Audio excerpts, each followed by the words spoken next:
예수의 이름, 세상의 소망이라는 제목으로 우리가 함께 하나님의 은혜와 위로를 함께 나누고자 합니다. 호랑이는 죽어서 가죽을 남기고 사람은 죽어서 이름을 남긴다는 속담이 있습니다. 명예를 존중하는 삶을 살 것을 가르쳐주는 속담입니다. 사람이 지옥적인 일을 저질렀을 때 이름에 먹칠한다고 합니다. 사람의 이름에는 그 사람의 인격이 포함되어 있기 때문입니다. 비텐하르트라는 신학자는 신약사전 TDNT에서 이름은 인격의 필수적인 것으로 사람은 육체, 영혼, 이름으로 구성되어 있다라고 할 정도로 그 이름의 중요성을 강조하였습니다. 고대 종교에서 신의 이름은 초자연적인 힘을 지닌다고 그는 설명하여 줍니다. 성경에는, 특히 신약 성경에는 이름으로라는 표현이 많이 등장합니다. 성경에서의 이름은 단순히 이름이 아닌 신학적인 깊은 의미를 지니고 있습니다. 이름으로라는 표현이 두드러지게 많이 등장하는 성경이 요한복음과 사도행전입니다. 요한복음에 8번, 사도행전에는 무려 15번이나 등장합니다. 오늘 이번 주일부터 석주 내지는 넉 주에 걸쳐 우리가 이름으로라는 표현이 담긴 성경 구절을 함께 공부하고자 합니다. 우리는 코로나 팬데믹으로 인한 위기의 시대를 살고 있습니다. 이 질병이 우리 삶에 어떤 생채기를 남길지, 또 그 후유증의 폭과 깊이를 가늠하기 쉽지 않다고 합니다. 이 위기의 순간을 극복할 수 있는 힘과 원리가 예수 그리스도의 이름에 있습니다. 사람의 힘으로는 어쩔 수 없는 일이 우리에게 닥칠 때 기도할 수 있는 특권이 우리에게는 있습니다.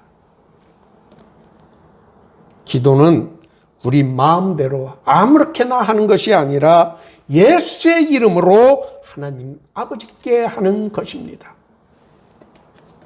예수님께서 가르쳐 주신 기도, 주기도문에서 첫 번째 청원이 하늘에 계신 우리 아버지여 이름이 거룩히 여김을 받으시오며입니다. 예수님은 하나님의 이름이 거룩히 여김을 받으실 것을 첫 번째로 구해야 하는 가장 중요한 요소라는 것을 주기도문에서 가르쳐 주셨습니다. 하나님의 이름이 거룩히 여김을 받아야 하는 것은 우리의 예배의 대상이 되어야 한다는 것입니다. 하나님은 업신여김을 받지 아니하시는 분이시기 때문입니다.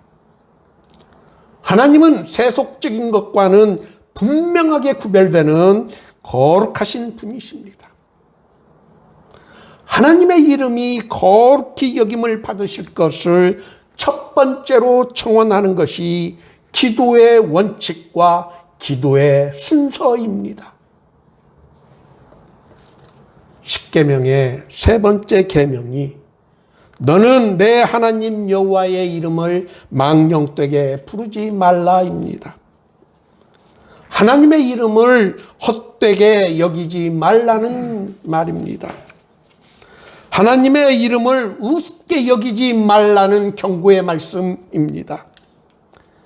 하나님의 이름을 세속적인 이익 추구의 수단으로 악용하지 말라는 말씀입니다. 그러나 유대인들은 이 계명을 문자적으로 지켰습니다. 그들은 이 계명을 지키기 위해 하나님의 이름을 부르는 것을 극도로 피했습니다. 하나님의 이름을 표기하는 4개의 자음만을 표기만 하고 하나님 이름을 부르는 것을 발음하지 않아 하나님의 이름을 잊어버렸습니다. 우리가 하나님의 이름을 여호와 또는 야훼라고 하는데 이것도 정확한 발음이 아닙니다. 유대교적 전통에 충실하였던 마태는 복음서에서 하나님의 나라를 표시할 때 하나님 이라는 단어를 사용하는 것을 피하기 위해 일부러 천국, The Kingdom of Heaven이라고 하였습니다.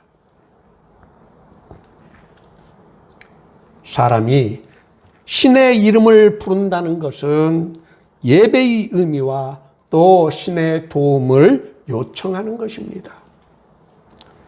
신의 이름을 부른다는 의미를 우리는 창세기 4장 26절을 통해서 알 수 있습니다. 셋도 아들을 낳고 그의 이름을 에노스라 하였으며 그때의 사람들이 비로소 여호와의 이름을 불렀더라. 학자들은 이 의미를 하나님께 예배하기 시작하였다고 해석합니다. 오늘 본문은 나면서부터 걷지 못하여 성전 문에서 구걸하던 사람이 걷게 된 놀라운 사건에 이어지는 이야기입니다.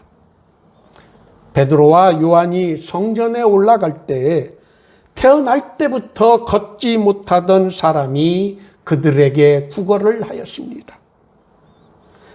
베드로가 그를 보고 은과 금은 내게 없거니와 내게 있는 이것을 내게 주노니 나사렛 예수의 이름으로 일어나 걸으라 하며 오른손을 잡아 일으키니 그가 걸을 뿐 아니라 뛸 수도 있게 되었습니다. 도대체 이게 무슨 일이냐? 어떻게 이런 놀라운 기적이 일어날 수 있는가 하며 그 광경을 본 많은 사람들이 깜짝 놀랐습니다. 이 놀라운 일은 나사렛 예수 그리스도의 이름으로 일어난 것입니다. 이 놀라운 기적을 자신들의 눈으로 본 많은 사람들이 모여들었습니다.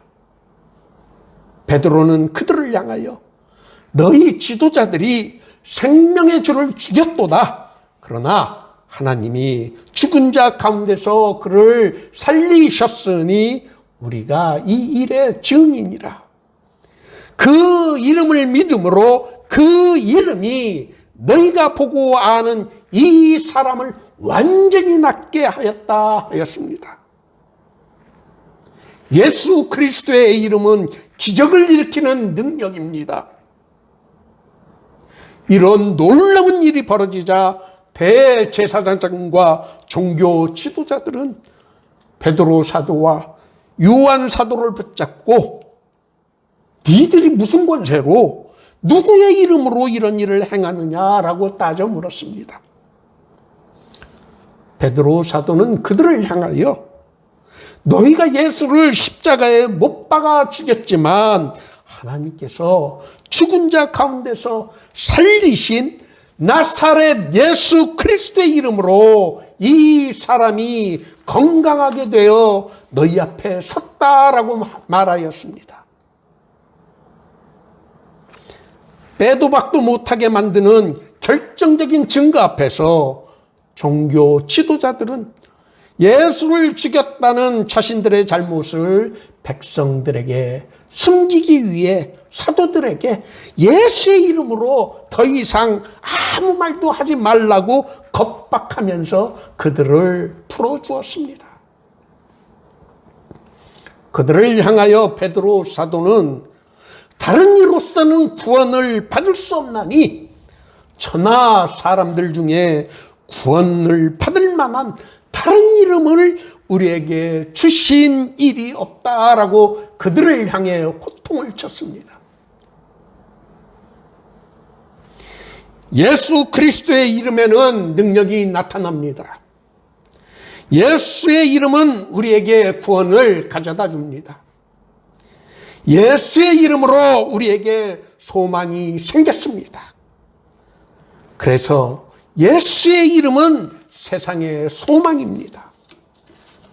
예수의 이름, 세상에서의 소망은 우리가 겪고 있는 이 경제적 어려움에서 벗어날 수 있게 만들어줍니다. 예수의 이름은 우리를 병에서 고침을 받게 하여 줍니다. 나사렛 예수 그리스도의 이름에는 코로나 팬데믹에서 우리를 보호하는 능력이 있습니다.